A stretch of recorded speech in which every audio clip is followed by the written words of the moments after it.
ng bayan, maasahan anumang panahon. Magandang araw po sa ating lahat. Narito ang update sa lagi ng panahon at sa binabantayan nating potensyal na sama ng panahon ngayong araw ng Huwebes, May 9, 2024. Magiging mainit o maaliwalas pa rin ang panahon ngayong araw dahil sa epekto ng easterlies. Samantalang may frontal system naman sa hilagang silangan ng bansa na posibleng magdala ng maulap hanggang sa maulang panahon sa Northern Luzon. Para sa taya ng panahon ngayong araw sa Mindanao, may mga dadaang mga pag-ulan sa bahagi ng Soc-Sargen, Zamboanga Peninsula sa umaga hanggang tanghali at may mga malalakas na ulan na sa Lanao del Sur, Zamboanga del Sur at sa gabi naman ay sa Maguindanao, Cotabato at Lanao del Norte. Sa Visayas, may mga saglitang pag-ulan din sa buong maghapon lalo na sa eastern part ng Visayas at sa gabi naman ay sa Negros Provinces. May mga pag-ulan din sa Palawan sa hilagang bahagi nito sa umaga at posible rin ang pag-ulan pagsapit ng hapon sa southern portion ng Palawan. Sa Luzon may mga ulan sa Mindoro, Calabarzon sa umaga at may mga pag-ulan na rin sa Northern Luzon dulot ng frontal system pagsapit ng hapon at gabi. Posible ang malalakas na ulan sa Isabela, Cordillera Region, Pangasinan, Zambales at Oriental Mindoro. Sa Metro Manila ay mainit maghapon at mababa ang tsansa ng pag-ulan hanggang pagsapit ng gabi. Samantala para sa binabantayan naman nating sama ng panahon, makikita natin sa ating satellite animations na patuloy pa rin ang pamumuo ng mga kaulapan sa may Pacific Ocean o sa silangan ng Mindanao.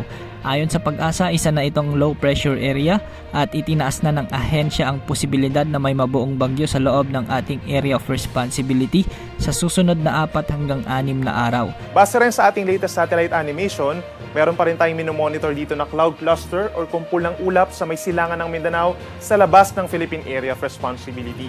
Wala pa itong epekto sa ngayon, pero patuloy natin itong minomonitor dahil posible ito magpaulan at maging weather disturbance sa susunod po na linggo sa ating bansa. Bagamat dumarami ang mga weather models na sumasang-ayon sa senaryong na ito, nananatiling bahagya o medium chance ang posibilidad na may mabuong bagyo sa silangan ng bansa pagsapit ng weekend o sa susunod na linggo.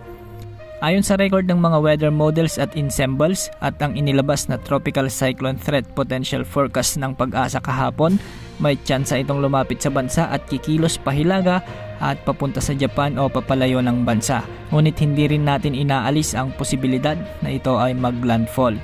Maging bagyo man o hindi, asahan na magdadala ito ng malawakang pag-ulan sa malaking bahagi ng bansa, lalo na sa may eastern portion ng Mindanao at Visayas region. Kung sakaling mabuo ito bilang bagyo, papangalanan ito ng Pag-asa na Agon kung sakaling pumasok na ito ng ating Philippine Area of Responsibility.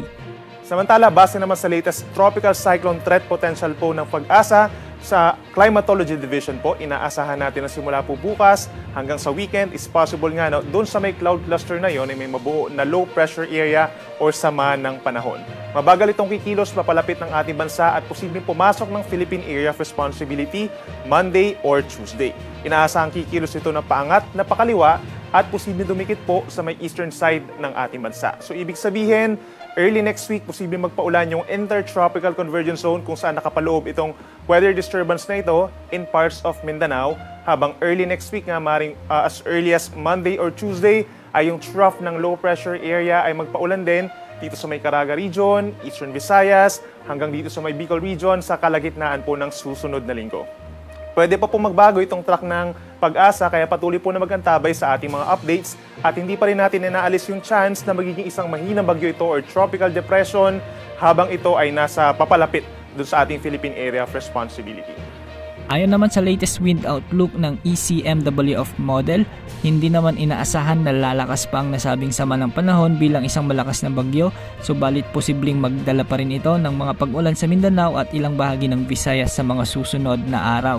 Kung sakaling maging bagyo man ito, posibleng hanggang tropical depression lamang ang kategorya nito. Ayon naman sa GFS model, patuloy na mataas ang tsansa ng LPA na ito na lumakas bilang bagyo.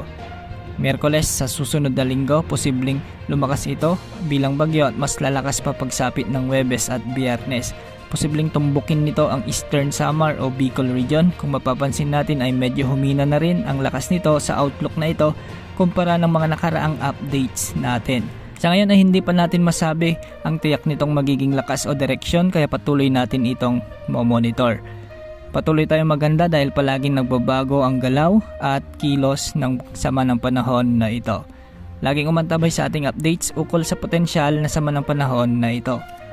Para sa heat index forecast naman ngayong araw ay posibleng pumalo sa 45 degrees Celsius ang heat index sa Dagupan City, Pangasinan at Virac, Catanduanes. 44 degrees Celsius din sa Puerto Princesa City, Aborlan at Cuyo, Palawan. Posible ring pumalo sa 43 degrees Celsius ang heat index sa Maylawag City, Ilocos Norte, Batak City, Ilocos Norte, Bacnotan, La Union, Dumangas, Iloilo at Giwan Eastern, Samar.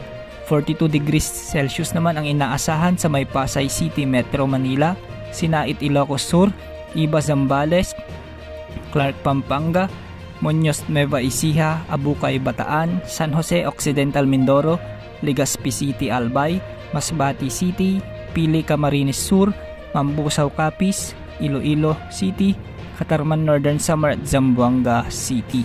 Yan ang update sa lagay ng ating panahon. Ito po ang weather update ng bayan. Maasahan anumang panahon.